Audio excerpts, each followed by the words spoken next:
Hello, everyone.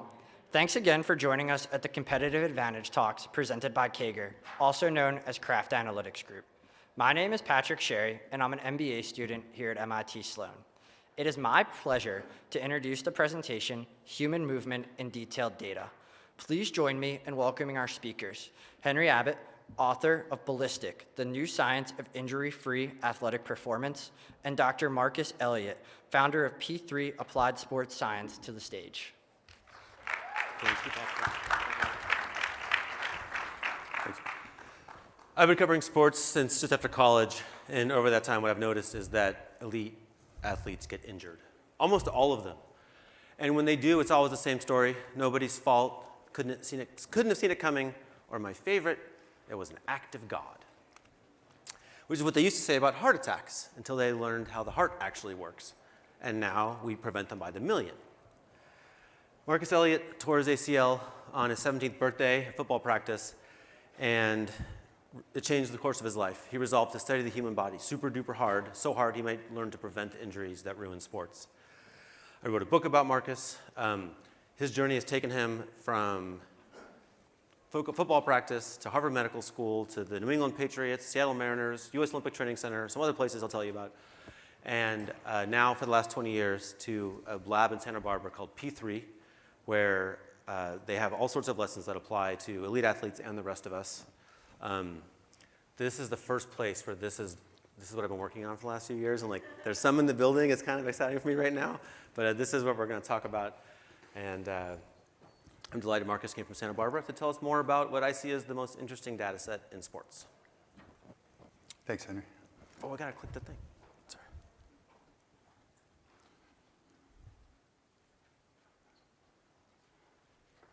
So this is what beautiful movement looks like. This is just a kid to learn how to move.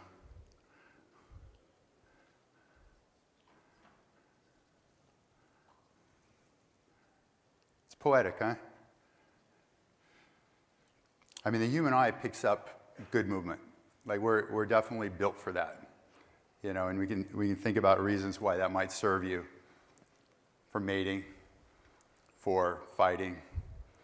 But the human eye can see beautiful poetic movements. And what we've done is capture those movements with lots and lots of data. And there's things the human eye doesn't see. And oftentimes we'll have athletes in and they'll do something breathtaking. And you literally would just stop your thoughts to watch this guy fly and touch 12.6, and then you look at the data and you say, oh my God, that's not going to work. Look at all the rotation across that plant leg. He's got 65% of his force going through that leg. It's not going to hold up. So data shows us things that go beyond the poetry that the human eye allows us to see. Henry said, I've been on this track since I tore my knee when I was in high school. I told my dad I was going to study the human body really hard, and then I was going to apply it in sport. There was no sports science path. You know, there was no academic path for this. So I studied physiology, some biochemistry, cell biology, and did a whole lot of independent research at the same time that I worked at the Olympic Training Center and worked with elite athletes. I sort of made up an academic path for myself. And really, at every step of the way, people told me it was a waste of world-class education to go do this thing. You know, I was going to go to Harvard Medical School, and I was going to be an overqualified personal trainer. But I thought there was a whole lot of value in this path. There was a whole lot to be unlocked when it comes to understanding movement and our predilection for either chronic or acute injuries. And we've done all our work in elite sport, but really how I thought about it as a project, that this was a project to unlock these secrets of human movement. And we get to study it in these athletes that are highly valued, so we can invest a whole lot of resources in them. And eventually, there'll be insights for bodies like ours that are less valued. Because we all have these bodies, and they wear out in the same ways. They just wear out a little bit slower than they do in these guys that are jumping 40 inches on a regular basis. So, I studied these different degrees, and finished with at Harvard Medical School, and then I was looking around, doing a little bit more in pro sports. I'd come from a background of mostly working in Olympic sports, and I had this observation that's still true. In fact, we were last night. We were at who joined us for dinner? Steve Magnus. Steve Magnus had dinner with us last night. He's a world-class runner and coach, and we bonded over this thing. And this thing is that an Olympic athlete with a reasonable Olympic development system around him is much more optimized than these athletes that we're paying $20 million a year for. Much more optimized than our average NBA player, Premier League soccer player, et cetera. When we get an Olympic athlete in, we might be able to give them a little bit, or we might not be able to give them a little bit. When we get an NBA player in, it's always clear that they have physical development targets. There's a lot of slack in those systems. So when I saw that, I said, okay, we're going to go work in pro sports instead of in Olympic sports. So I started working in football, doing research for the NFL, and then took over the Patriots program, put an injury prevention and performance program in place, where instead of all the players being on either the strength program or the speed program, we assessed every player, we learned things about their bodies, and then we put them off in these different buckets based on how they move, where they had weaknesses, where they had asymmetries. And that's really the same thing we're doing. We just have much better tools for that now. It doesn't make sense that you would have 15 players on an NBA team and they'd all do the same thing. But that was largely how it was done. And to some extent, that's still how it's done, with some variation. Our call when we started P3 was to find technologies from medical labs, from biomechanics labs, from anything, anywhere, any place that would give us some insight into this body that was in front of us that would help us care for that body better. And we used all kinds of technologies in the early days, but the place where we got the biggest signal was around biomechanics. The strongest signal by far was in studying movement, which kind of makes sense because there's nothing more core to being an athlete, and in a lot of ways being a human, than being able to move. So by studying these granular movement patterns, we're able to get insight into the future, into potential injuries, into who's going to be an elite perimeter defender, who has the physical systems to be an elite perimeter defender before they have to be an elite perimeter defender. So by understanding the physics and the movement systems of these athletes, we were able to learn a lot about these athletes and make predictions about the future. So we went all in on biomechanics. So we kept adding staff, adding new data scientists. We just went double down, double down, double down. In the early days, we would assess an athlete, assess an NBA player, and find that he lands with 15% more force across his left side than his right side. So that looks like an asymmetry. But is that a bigger asymmetry than your average NBA player? We didn't know. Does it even matter? Is it correlated with anything? So early days, we were assessing these athletes, and we had some ideas, but we didn't have any data. So it just didn't mean that much. But now, in every one of these sports we work in, I was super interested in European football, but also baseball, American football, and especially the NBA. We have a ton of data. In the NBA, 70% of the rostered athletes, 69.6% of the rostered athletes have been through one of our facilities. Over 2/3 of the players that are the best in the world have come to our facility to get assessed, for us to give them insight in their bodies, and then to give them a program to make their body work better, which is kind of a lightning in the bottle phenomenon to capture that many of the best athletes in the world that sit in our database now, which is and as Henry said, potentially the most valuable database in sport. There's another thing that's happening right now is that biomechanics is starting to be codified by these different leagues. I don't know, I'm assuming there's quite a few NBA people here or NBA near people here. Starting this year, we're partnering with the league to put biomechanics labs in every single facility in the NBA. I was just talking with Mike Zarens from the Celtics about it, and the league program will have no data initially. And so we've agreed to license our data, our historical data, our insights to every team as well. That was part of doing the league-wide deal. So the league is interested now in finding out more about their players, having all this action, all these insights available at their fingertips of the staff that are trusted with taking care of these athletes. So it should be a super interesting time for biomechanics. You guys all have bodies, and you're all doing things that either serve or don't serve you right now. And you may have some insight into it, but generally there's going to be more insight to be had. It's hard to chase these things upstream all the way to the source. And this is what we do with pro athletes every day. And me agreeing to do this book with Henry, which has been, it's very humbling, and it's very, creates all types of insecurities in me, because he knows so much about me. He's talked to my high school teachers and coaches and family members and blah, blah, blah. But to me, this is about taking this information that we've created, the value we've created in this information, beyond the genetic lottery winners, out to people with bodies like ours. Oh, thank you.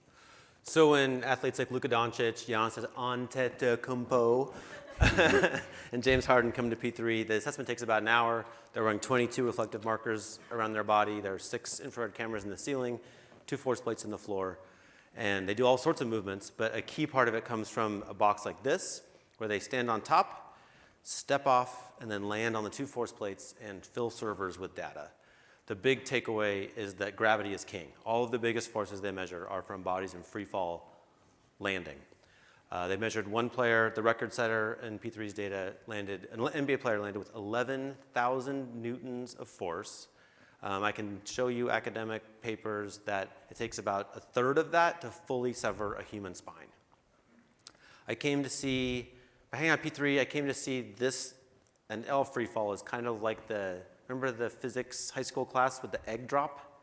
And we're shaped a little bit like an egg. And our contraption to attenuate that force of landing are these 3 stacked joints, right? Ankle, knee, hip, instead of pipe cleaners and duct tape or whatever. So Marcus is about to tell us about some particular findings of P3's work here. And I'm going to tell you a little preview that there's one particular joint that has an oddity of movement that correlates most strongly with catastrophic knee injuries in NBA players. Let's do a little fun audience participation quiz. All right, raise your hand if you think that oddity of movement that most correlates with catastrophic knee injuries is in the ankle. Oh, very few. Oh, we're getting some. Okay, pretty popular. Okay, how about knee? Say tie, roughly, and hip. Who's going for hip? Oh, okay, big winner. All right, Marcus is going to take the wheel here, and we'll find out who was right there. Thanks, Henry. So I think that by popularity, that was the hip, the knee, and then the ankle. That was my read on it. I think so. So these are the kind of things we can do with all this data.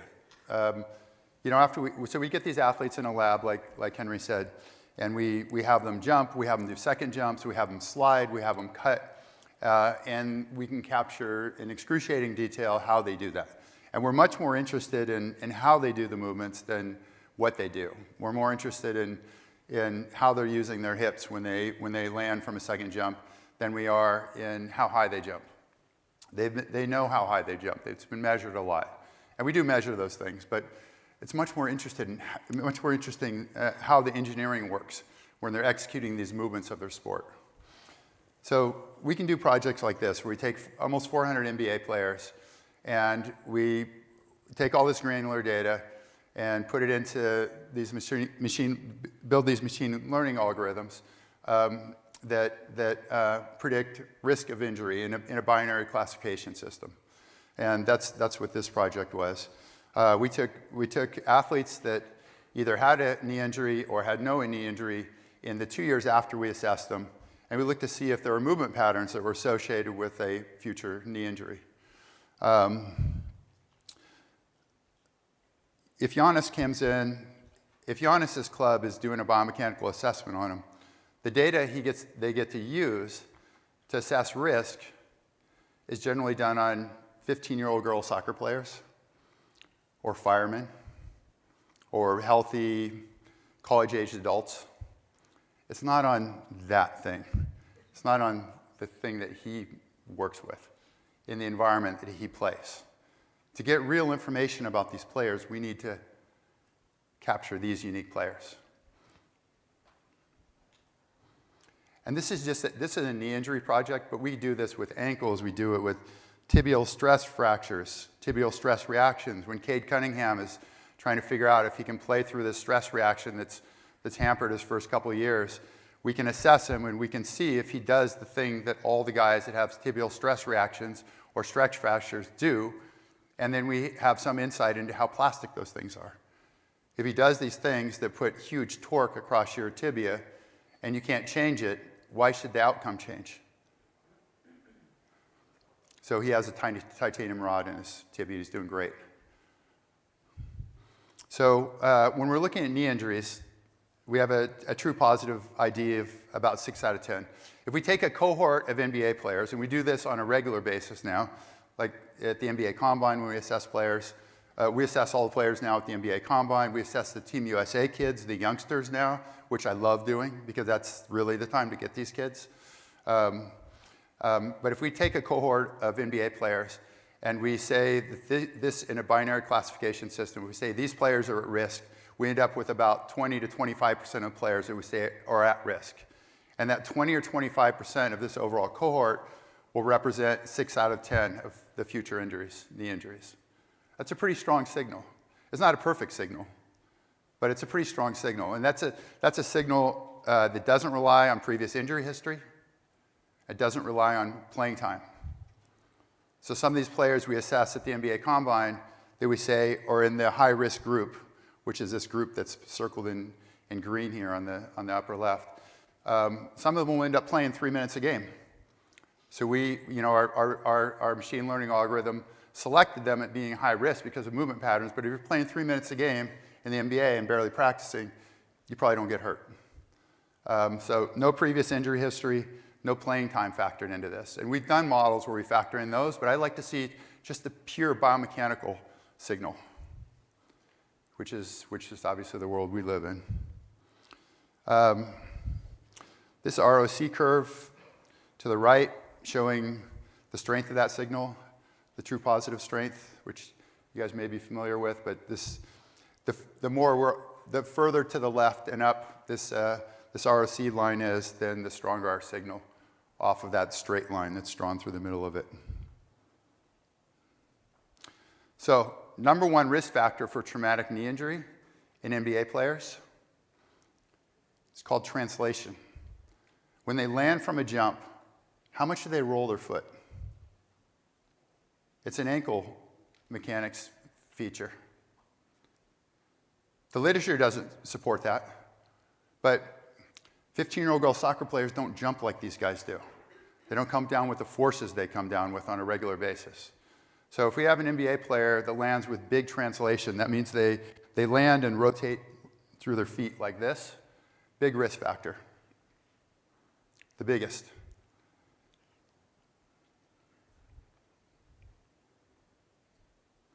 Second biggest risk factor, relative rotation. When an athlete is cutting or landing, if his femur rotates internally and the tibia rotates externally, it creates significant risk. Every model we've ever created, relative rotation ends up being somewhere between the first through third biggest risk factor. Relative rotation. It turns out that valgus, which all of you guys probably identify when you think about hips, because that's sort of the common approach to like risky knees, is do your knees go in? Valgus is an independent risk factor for an NBA player. It's not an independent risk factor for traumatic knee injuries. We have lots of really good players that are very safe that almost hit their knees when they land from a jump. But they have no rotation across these long bones. It's a rotation which does sometimes go with the valgus. The rotation is the dangerous component. Third risk factor, and this shows up in lots of different injury modeling, is when athletes land from a jump or when they cut, how much force is absorbed through the hips. This force has to go somewhere. You know, you land from a jump, you come in with 7 times your body weight from a jump. The force has to go somewhere. The hips are able to attenuate force more than any other joint in the body. And if you don't use your hips to attenuate force, it goes through the knees, ankles, and back. This all applies to us too. If you don't attenuate force through your hips, that force goes somewhere that you don't want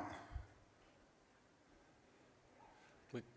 There's a this is another piece of candy from our data, but there's a movement pattern that about a third of our NBA athletes do.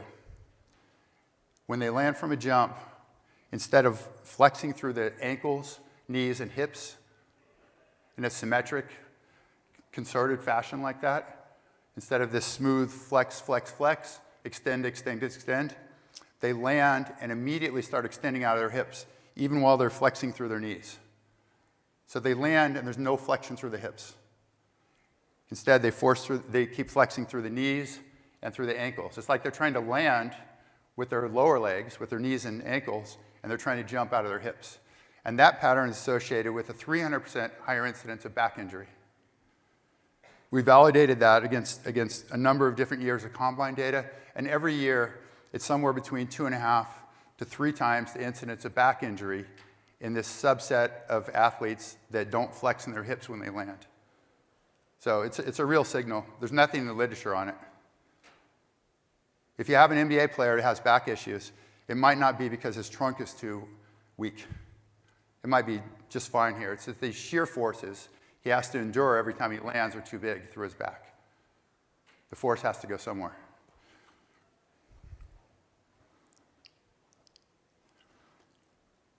Everything can change. Every system in the body. This is always the question when you show NBA players, NBA staff something that their player does that doesn't serve them. Oftentimes they say, well, you know, the guy's he's a 26-year-old NBA player. How much are you going to change how he lands? How much are you going to change his jump? How much are you going to change his slide? Everything in the body is plastic. Everything can change. Some things change quickly. Some change very, very slowly. Frustratingly slowly. But everything can change. And it's the same with our bodies too. Your hips aren't mobile enough, they can get more mobile.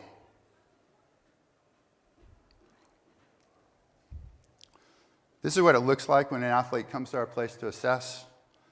And like I said, I still pinch myself that we've had, most of the best players in the NBA and over 2/3 of the players have been through. But they come in and they trust us to figure out how their bodies work and what needs to be done for them to keep doing this.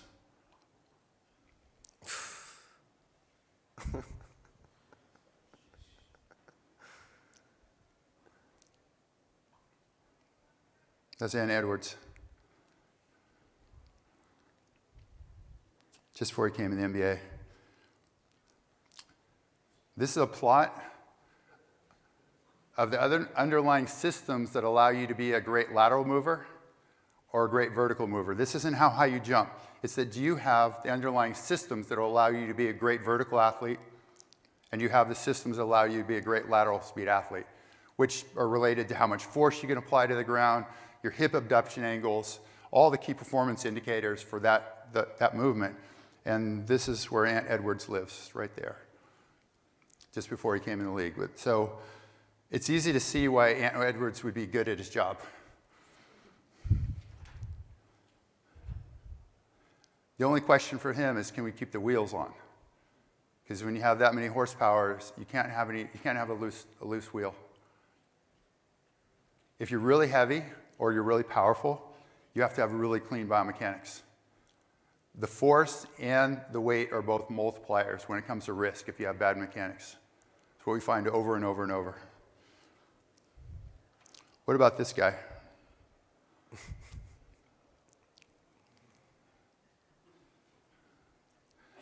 This is the best player in the world.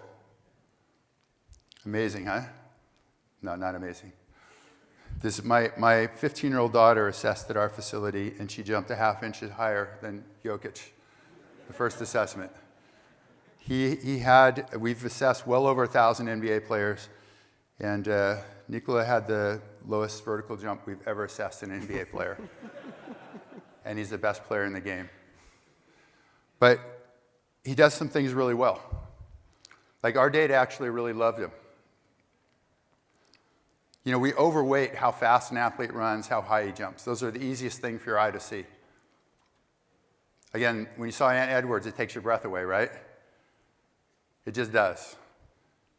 None of us, you know, most of us will do half of what he did. He just keeps going. But we overweight that. It's the easiest thing for the eye to see, and we completely overweight it in the sport.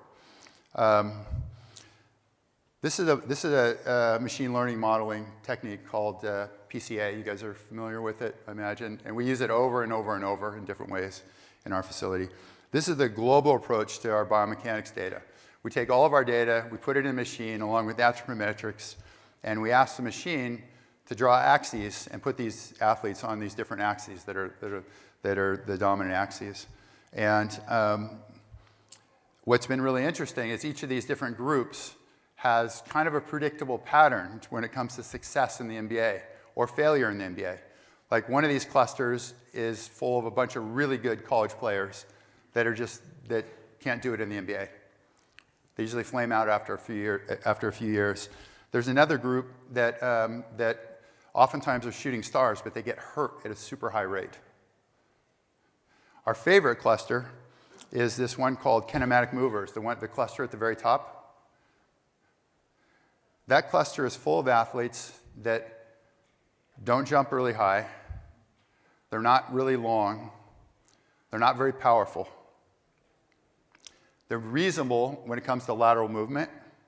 They're a little bit above the average when it comes to lateral movement and the underlying systems of a lateral mover. But we think of them as the Swiss Army knives of NBA players. They can do everything. You want them to slide left, they do it pretty well. Slide right, they slide well. Transition off the left, rotate off the left, jump off the left leg, off the right leg, off two legs. They have really clean mechanics. They have very low injury risk scores.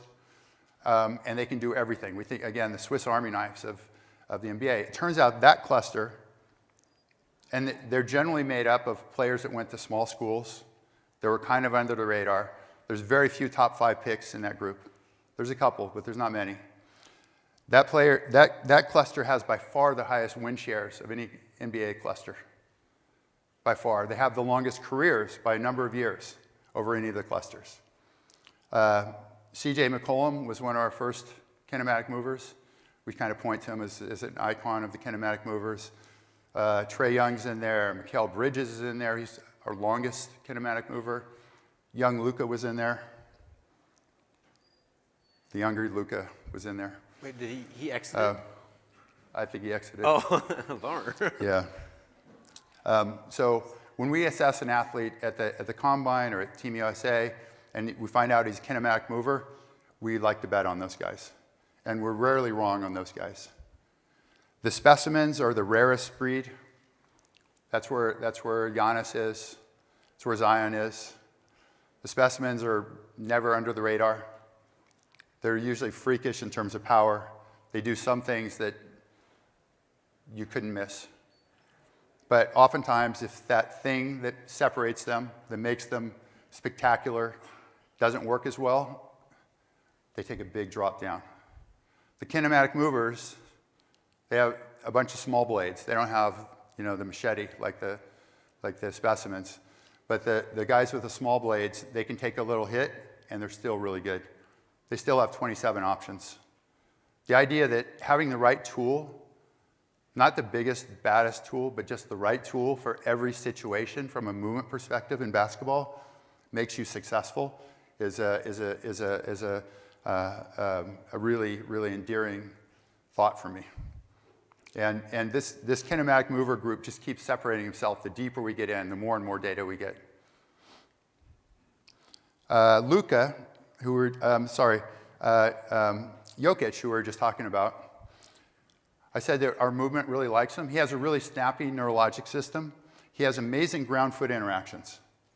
We have a lot of NBA players that have really sloppy ground-foot interactions. I said this translation is the biggest risk factor for traumatic knee injuries.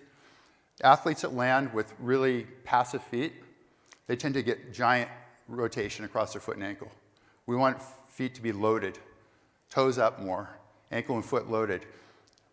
Jokic does this super, super well. He has some of the best ground contacts of any athlete we've assessed. When we assessed him, I thought he was going to be a traditional big, way off in our traditional big cluster. But because he does so many movements well, not fast, but just pretty well, he has so many options and his mechanics were so clean, he was right on the edge of the traditional bigs and the kinematic movers. Like the PCA wanted him to be a kinematic mover, even though he's by far the longest. The next longest was Mikal Bridges. And then we assessed him just before he came in the league. And we were told that he was going to probably be a two-way player with the Nuggets. I didn't know anything about him. Kid from Serbia, probably a two-way player, super nice guy. Didn't touch a basketball for 2 months when he was at P3. It's like, basketball good, just not so good. But that takes some confidence to not touch a basketball for 2 months. We've never had an NBA player not touch a basketball for 2 months. But this guy who's trying to get in the NBA, he's probably a two-way player, right before his first training camp, doesn't touch a basketball for 2 months, just works on his body. Right after we assessed Jokic, our PCA model started drawing an eighth cluster. This cluster that he's in up there, this little blue cluster near the top, that cluster didn't exist when we started this. We had 4 years of not having that cluster. Soon after Jokic, the modeling started showing up with an eighth cluster. We assessed this guy, Alpi Sengun, with Houston. He spent the summer with us a couple of years ago. He's in that cluster right next to Jokic. That's his nearest neighbor from a movement perspective. So there's a lot of performance metrics that are just waiting to be exposed that have nothing to do with jumping high and running fast. And a lot of teams look at our data around injuries. And we're starting this league-wide initiative right now. Teams are going to look at our data as around injuries. They're all interested in injuries. Obviously, it's super important. But I'm just as interested in these second-order performance metrics, using this type of data for scouting and for development, because, as I said, all these systems are plastic.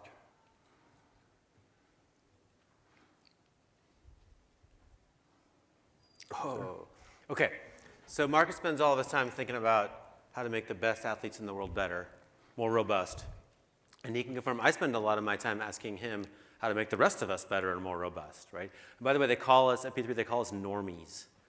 It's not really a compliment, right? We actually usually call them civilians. Civilians. He says, I don't know where normies came from. We usually call them civilians. Civilians. All of us. It's not a compliment. Okay, so the book has a lot of all the things I could get him to tell me about civilians, which he didn't want to tell me. That's in the book, but I wanted to send you home today with a little something that you can practically apply to your own body today. And this is where we're talking about hips. Almost everyone they ever assess at P3 comes away with some kind of recommendation, some training target to improve their hips, whether that's mobility or stability. It falls into these two categories, right? Now, you can get a full P3 assessment, and I'll tell you a lot more detail about that, but you can go home tonight and do what's on the screen here. So the first one is a side plank with your leg elevated, your arms up, body a big X, and importantly, all 10 toes pointing forward.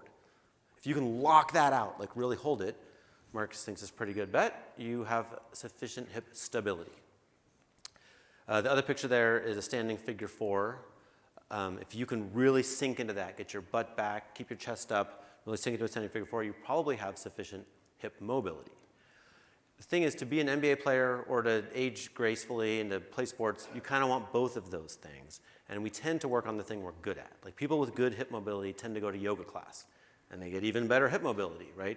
And people with really good hip stability lift weights, and they get even more hip stability. And the joke at P3 is everybody should switch, right? Like people who go to yoga should lift weights. People who lift weights should go to yoga. And you want to do that, though. You want to get on the right track, because this is, in a way, it's about a lot more than movement. Physical activity improves. I'm going to try to do this list I memorized, but let's see if I can do it, okay? Anxiety, bone health, cognitive function, many cancers, depression, dementia, hypertension, heart disease, multiple sclerosis, we're getting close to the end, stroke, sleep, and mortality. WHO says that, thank you.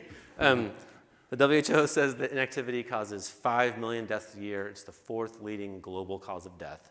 And a lot of smart people are working on fixing that, right? And there's a lot of things we can do, but it's not easy. We've had federal exercise guidelines in the US for decades, and I think about 26% of people follow them.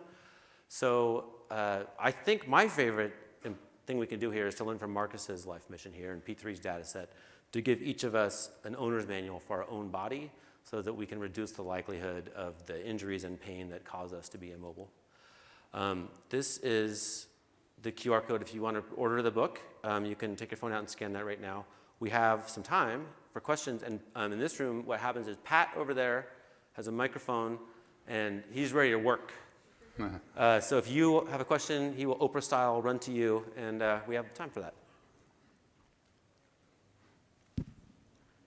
I'm just curious, have you at P3 looked at female athletes and any WNBA athletes, and has that changed how you assess and help them? That's a great first question.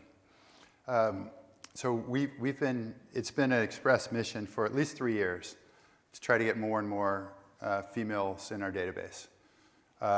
We have about 85% of our data on pro athletes is on men.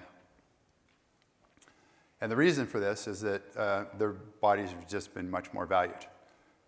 They, their agents fly them to us. They have endless money to fly.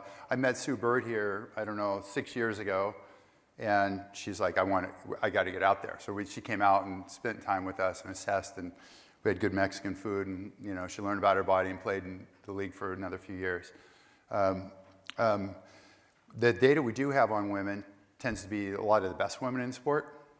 So like in the WNBA, I feel like a whole lot of the all-star team we have data on.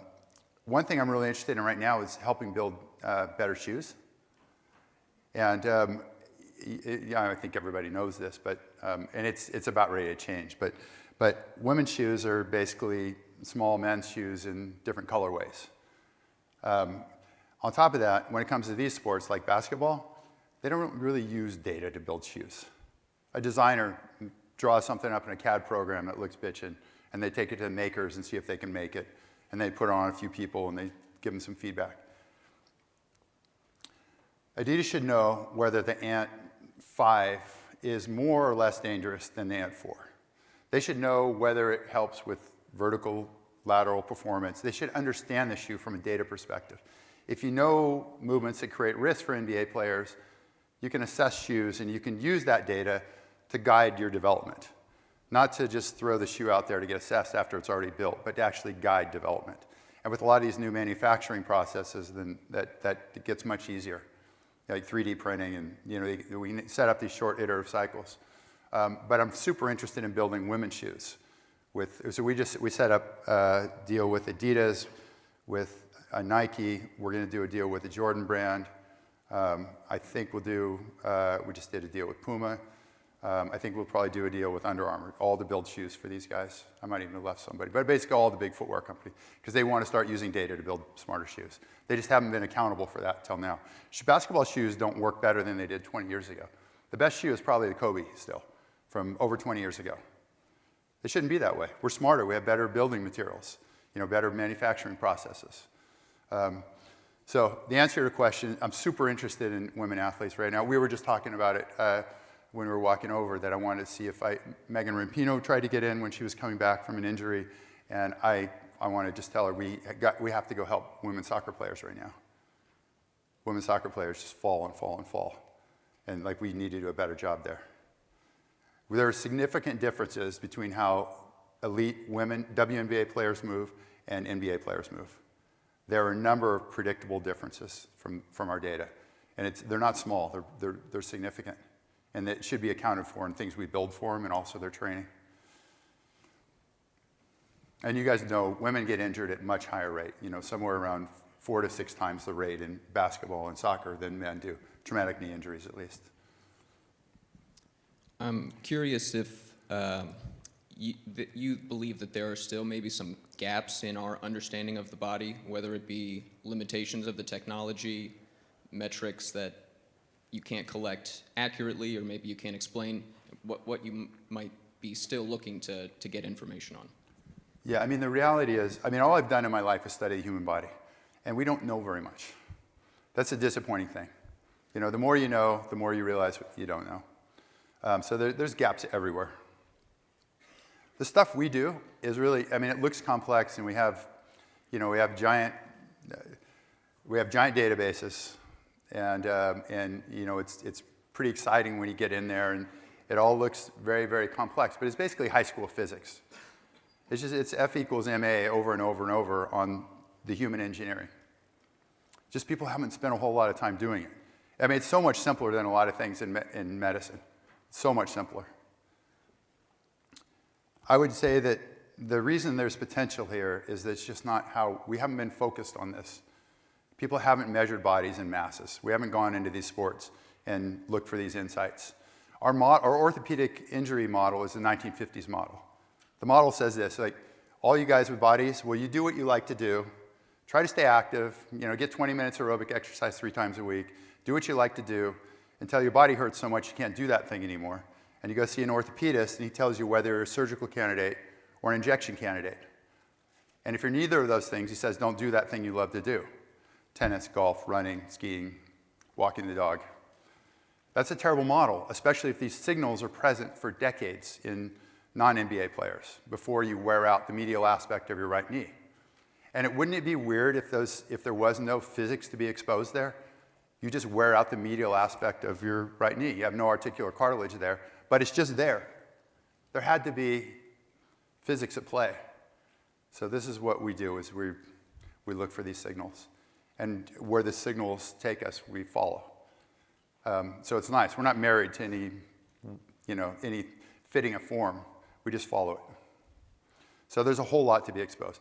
One thing we're setting up labs right now on court in basketball to start marrying the biomechanics we have from a lab environment, how these athletes jump, slide, cut, with what happens on the court. Mostly just around shooting initially, because it's easier. We can do it in confined ways and, shooting from specific areas. But that's going to be a super interesting unlock. And most of that's going to be one of one. We're going to find that when you shoot corner threes with less than 7 degrees flexion in your hips, you shoot at a 33% rate. And when you get more than 7 degrees flexion, you shoot at 42% rate. They'll mostly be one-to-one observations as opposed to global insight into shooting. But that's fun. And more computer vision allows us to, the data is crappy right now, but you can use we're using Hawkeye to get data in games. Same thing in Premier League soccer. So more and more, we're going to be able to start to get biomechanics signals about individual players around risk, around performance, from where they live, which would be quite interesting. But it's a very big jump. From first principles, it makes sense. You want to go study where they live. But it's a very complex problem. But we're in the middle of it right now. So that'll be super interesting. Hi, you mentioned at the top about an interest in European football. I just wondered if you could expand a little bit more on that and the opportunities that you might see there. Well, we think about football as being a near cousin to the NBA. You have to be able to execute a number of different movements, as opposed to baseball, where you just have to do this one thing really well. It's a reactive sport. Most injuries are self-inflicted. That's a great environment for us. And it seems like there's quite a bit. Are you with the club? So, where? Okay. So we've had quite a few different Premier League clubs reach out recently. Like, it seems like all of a sudden there's quite an interest in assessing movement quality. And I think the signals will be equally strong. We have a reasonable amount of data there. We worked with the German national team. We worked with their German youth national team. And every year we have a number of players that come over. But our data set in Premier League soccer is so small compared to our NBA data set. We have over 2/3 of the NBA players.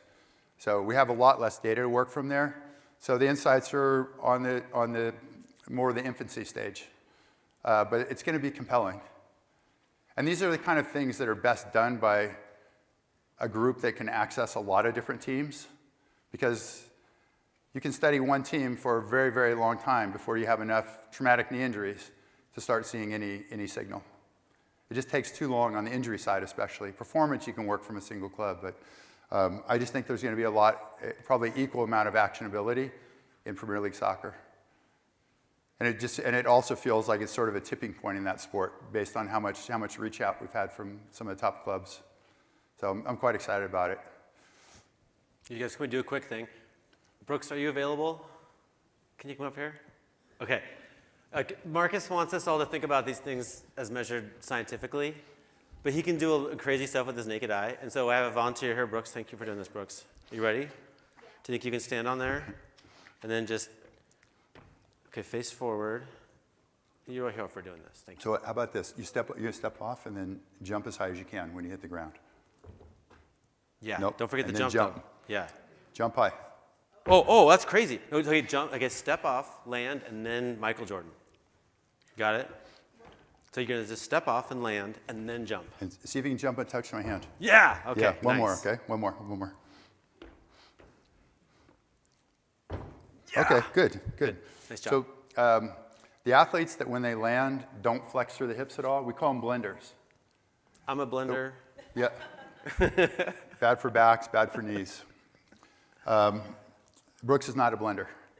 He doesn't flex a lot because he doesn't have enough strength to really handle the load. So he just flexes a little bit, but it's through all three joints. You know, it's nice. That's more built to last. So that was good. Nice work, buddy. Nice. Nice work. Are there any more questions? Hi. Anecdotally, we know that athletes report different levels of feeling beat up depending on the playing surface. We have kids playing on sport court in concrete convention centers, and beach athletes will report feeling more beat up when they play on shallow sand versus deep sand. Is there any kind of data yet that indicates what the magnitude of that is relative to just being in proper alignment and having the correct, motor patterns and strength? Yeah, I mean, I think that generally our intuition on that is the right. I don't know if we need the data for it. So I don't have the data. I'm super interested in it. You know, when I was doing work for the NFL, they put out a project showing that playing on turf was no more dangerous than playing on grass. But I'm also living with these hundreds of NFL players that are choosing organizations based on being able to play on grass because they're all confident it extends their career. The guys that feel it know what it feels like.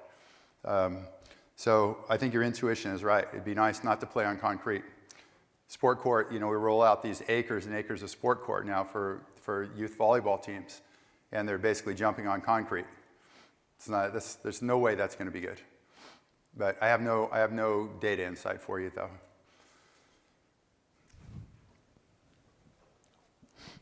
With the guys who are, is it kinematic movers? Mm-hmm. Is there any sort of trend you're seeing in terms of their involvement in other sports growing up as opposed to specialization? Yeah, I'm afraid I don't have a comment on that either. Yeah, but I like the hypothesis. Yeah, these guys have learned how to move. Not just in the one thing that works for them in basketball, but they've learned all the movements. I mean, the bigger your movement vocabulary, the better off you're going to be for life. The more things you can do. I said Jokic is the lowest jumper we've ever assessed. He is number one out of well over 1,000 NBA players, and he's the best player in the world. But he's a top 10. We assess time to 10.6. How fast can you jump to 10.6? And he's top 10 fastest all time. He's one of the fastest jumpers we've ever assessed. Doesn't jump high, just jump fast. And he jumps off the left leg, the right leg, two legs. He can do it in all these different ways. So a lot of times you play a single sport, you rely on the tool that works well, and that tool gets really, really big at the expense of all these other tools, movement tools. To be a complex mover is the best. It's really the best. If you have kids and they're not very good with their left leg, they're really one leg dominant, give them little challenges where they have to jump off their left leg, have to hop on one leg, go upstairs on one leg. They get good really fast. Pretty soon, each of them work. So this is my son over here. Right over here. Yeah, and he's very good with his left leg. He plays soccer, and it's one of his secret powers. He's not that fast, but he's.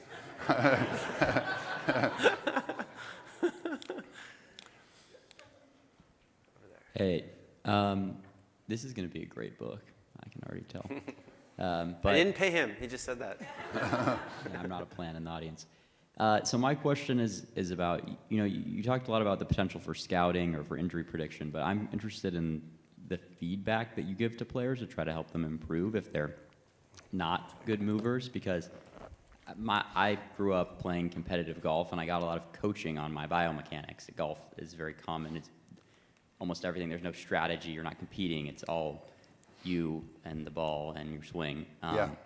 So, and I like was not very good at taking that feedback. You know, I'm not super flexible in my hips, so I would get coaching that would say, like, be more flexible in your hips, but I just couldn't make it happen. So do players respond well when you're trying to tell them something about their mechanics and the way that they move? Do civilians like us respond well? Like, how does that Yeah, go over? Thanks for the question. I mean, what you just said is kind of how we think about movement development or skill development in sport. Somebody told you, be more flexible in your hips when you move. But like, you probably didn't have good hip flexibility. You can't just intend for your hips to be more flexible. And that might have been your limiting factor. You kind of have to build that system. What we see at the elite level in athletes is if you build a better system for them, they tend to use it. They're like savants at using the tools that they have at their disposal. So everyone always, so for instance, if we have an athlete that has really passive ground-foot interactions, we'll train these muscles that allow them to pull their toes up, to allow them to extend their toes. We'll train all these muscles of the lower leg so they have adequate strength there. But then we do all these small movements that force them to work on pulling their toes up, where they're bouncing off the ball of their foot. And so you train all these small movements, and they get bigger and bigger and bigger.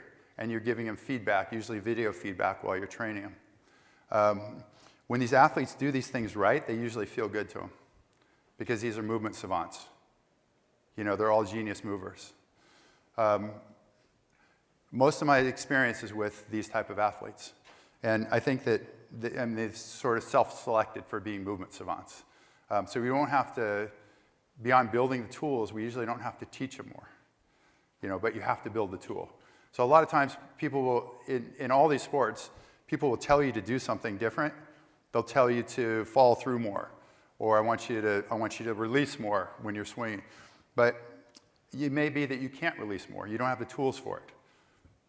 Usually our answer to something not working well is a skills coach telling you to do it differently. And if you don't have the tools, it doesn't work. As to the athletes being receptive to it, I can tell you that pro teams always worry about this.